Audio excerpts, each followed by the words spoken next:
Bapak Ibu Saudara yang terkasih di dalam nama Tuhan Yesus Kristus,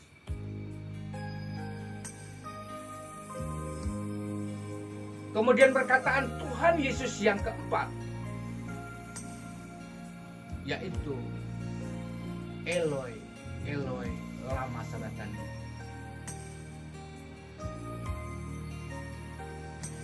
Yang artinya apa? Allahku, Allahku, mengapa engkau meninggalkan aku? Kita baca bersama-sama di dalam Matius. Kita baca di dalam Injil Matius pasalnya yang ke-27, ayatnya yang ke-46.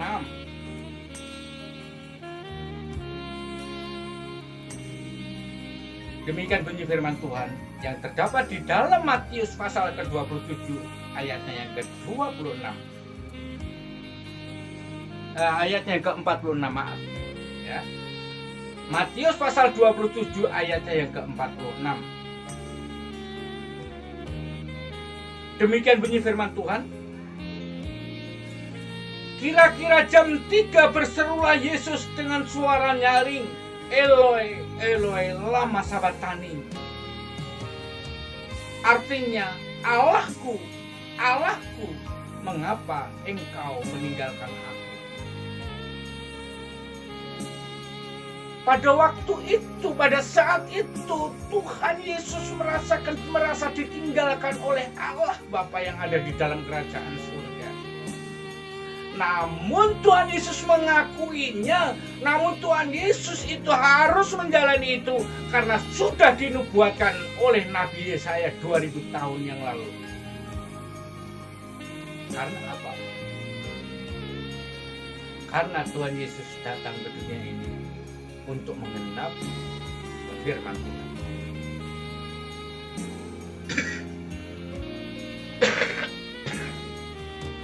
Bapak Ibu Saudara di dalam Tuhan, dalam hidup kita seringkali kita merasakan Tuhan kok nggak pernah menjawab doa-doa saya, sehingga kita merasa ditinggalkan oleh Tuhan. Ketika kita sudah berdoa dan berdoa, tapi Tuhan belum jawab. Kita merasa ditinggalkan oleh Tuhan. Tetapi sesungguhnya Tuhan tidak pernah meninggalkan Bapak Ibu Saudara yang terkasih. Tuhan senantiasa menyertai Bapak Ibu Saudara yang terkasih. Tuhan akan jawab. Tuhan akan berikan tepat pada waktunya Tuhan. Sehingga Bapak Ibu Saudara terkasih di dalam nama Tuhan,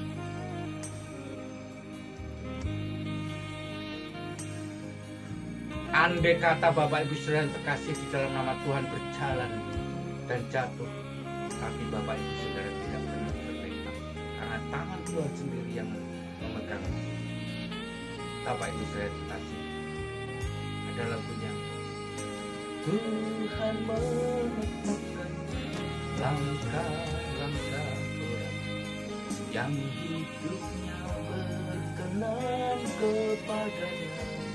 Jadi supaya kita ini ditetapkan oleh tangan Tuhan, dituntun oleh tangan Tuhan, kita senantiasa harus berkenan di hadapannya Tuhan. Ada amin Bapak Ibu Saudara terkasih di dalam nama Tuhan. Tangannya Tuhan Yesus itu senantiasa memegang tangan Bapak Ibu Saudara yang terkasih. Dia tidak pernah melepaskan, karena kasihnya kepada Bapak Ibu Saudara yang terkasih sangat luar biasa. Kemudian perkataan Tuhan Yesus yang kelima, aku haus.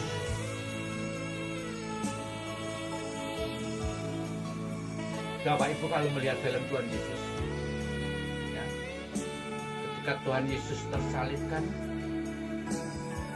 dia merasa haus. Kemudian para prajurit itu membuat kayu, dikasih gombal, dikasih kain,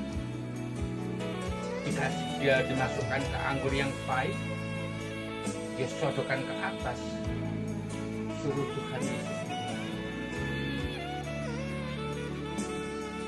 Kita baca di dalam Yohanes pasalnya ke-19 ayat yang ke-28. Kembali kepada Yohanes.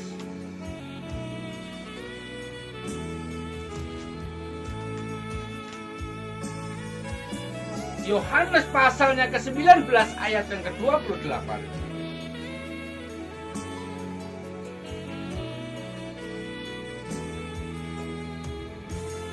Demikian bunyi firman Tuhan yang terdapat di dalam Yohanes pasal 19 ayat ke-28. Sesudah itu karena Yesus tahu bahwa segala sesuatunya telah selesai, berkatalah ia, supaya genaplah yang tertulis dalam kitab suci, aku haus. Bapak Ibu Saudara yang terkasih di dalam nama Tuhan, ini meninggalkan kesan yang sangat luar biasa. Kata haus mengandung makna yang sangat luar biasa. Haus di sini tidak berbicara tentang haus tentang jasmani, tetapi haus akan kebenaran firman Tuhan.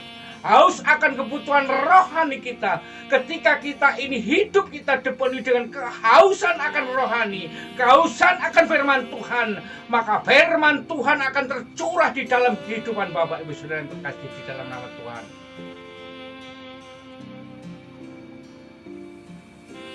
Ketika Bapak Ibu Saudara terkasih dipenuhi dengan kehausan akan firman Tuhan, dan akhirnya Bapak Ibu mencari kebutuhan untuk memenuhi rohani kita dengan firman Tuhan, maka berkat-berkat akan dicurahkan kepada Bapak Ibu Saudara yang terkasih di dalam nama Tuhan.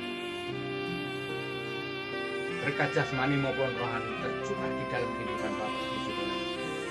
Keran-keran berkat Bapak Ibu Saudara akan semakin dibukakan. Ada amin Bapak Ibu? Saya yakin kita semua mengalami hal yang luar biasa.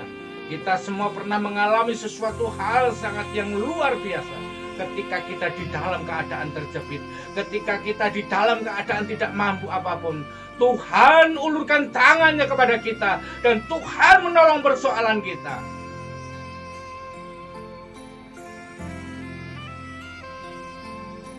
Bapak Ibu Saudara yang terkasih di dalam nama Tuhan Yesus. Kemudian perkataan Tuhan Yesus yang ke-6, sudah selesai. Artinya apa? Tugas Tuhan Yesus sudah selesai. Apa yang Tuhan Yesus mulai lakukan, mulai dari dia lahir sampai dia kanak-kanak, sampai dia itu menjadi dewasa, Tuhan lakukan untuk menggenapi firman Tuhan, untuk menggenapi nubuat-nubuat Nabi Yesaya. Maka Tuhan Yesus katakan, sudah selesai. Mari kita baca bersama-sama di dalam Yohanes 19 ayatnya yang ke-30. Masih di Yohanes 19. Sekarang ayatnya yang ke-30. Demikian bunyi firman Tuhan. Sesudah Yesus meminum anggur asam itu, berkatalah ia, sudah selesai. Lalu ia menundukkan kepalanya dan menyerahkan nyawanya.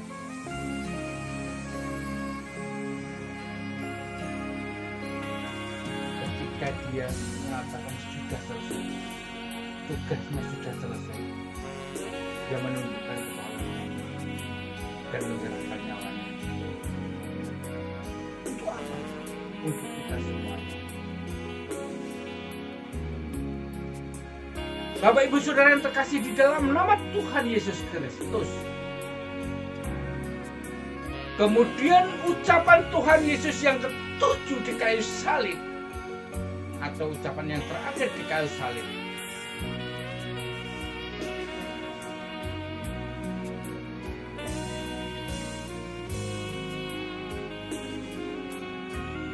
Ke dalam tanganmu kuserahkan nyawaku.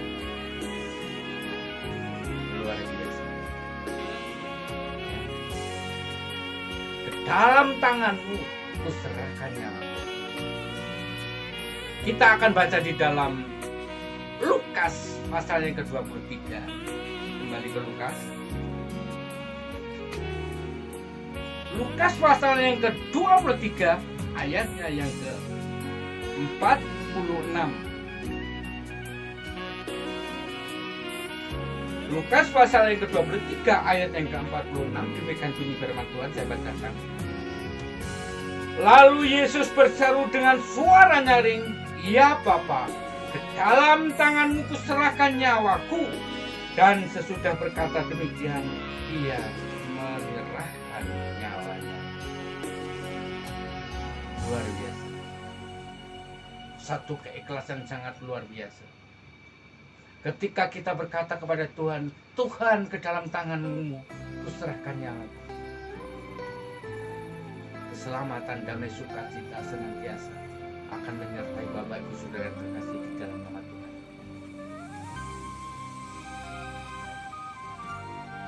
Bapak Ibu Saudara yang terkasih di dalam nama Tuhan. Lalu apa yang Yesus lakukan di kayu salib? Yang pertama adalah mengampuni pelanggaran kita. Jadi pelanggaran-pelanggaran kita diampuni oleh Tuhan, dilakukan pada saat itu di kayu salib. Yang kedua yang dilakukan Tuhan di kayu salib adalah menebus dosa kita.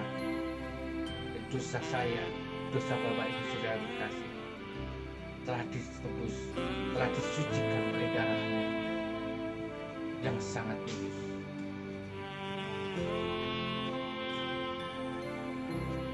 Bapak Ibu Saudara yang terkasih di dalam nama Tuhan Yesus, kiranya pada saat pagi hari ini firman Tuhan tidak perlu kami perpanjang lebarkan. Semoga firman ini boleh menjadi rema di dalam kehidupan Bapak Ibu Saudara yang terkasih, boleh menjadi berkat di dalam kehidupan Bapak Ibu Saudara yang terkasih.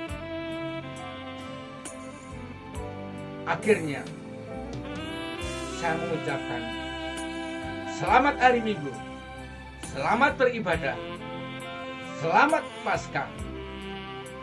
Tuhan Yesus memberkati. Glory, glory, glory, haleluya. Sampai Maranatha, Tuhan datang untuk yang kedua kalinya.